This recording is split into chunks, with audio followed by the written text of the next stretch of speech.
Oh yeah, man, it's your boy 50 Ruby on the check-in, and we got a surprise for y'all today. I told y'all I had it coming. Supercharged V6 versus stock V8.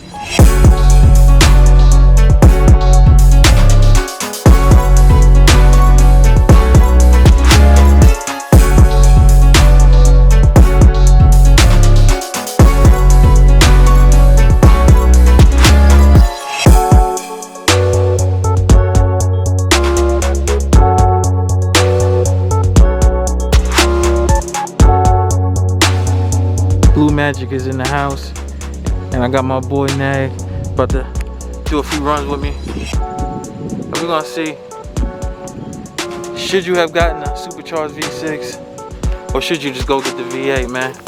So I'm gonna show y'all these things, the mods we got on them. But first, make sure y'all like, you motherfucking share, and you subscribe. I tried to tell y'all I was gonna bring it to y'all, the stock V8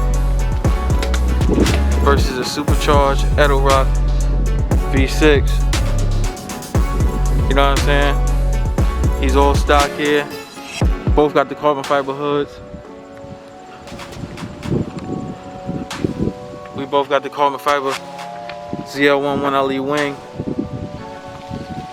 We both got the louvers. So now let's see if it's worth spending 10K extra to build this thing up. Probably more, plus the mid pipes, plus the down pipes.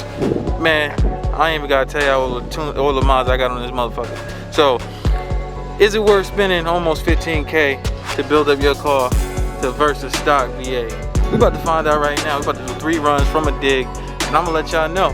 Let me show y'all, besides the supercharger, we upgraded the interior a little bit. You see we all carbon fiber in here. All carbon fiber. You know what I mean? Let's get it.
So there y'all have it. That was 3 races with a stock SS with the Edelbrock supercharger on the V6 Camaro, and we won all 3. He's stock, bone stock, no tune, no nothing, no mods and stuff, some cosmetic stuff. Yeah, I know my mod list already. But next I'm gonna probably race the SS with maybe a cold air intake and a custom exhaust. I'll probably give that to y'all next week. But leave a comment below and let me know who y'all want to see me race next. A 5th gen, a 10-speed SS, a scat pack, whatever. 50 Ruby is here. Just make sure y'all like, share, and subscribe, and I'm gonna keep bringing this content to y'all. Follow me on IG as well, 50 Ruby, you know the vibes. I'm out.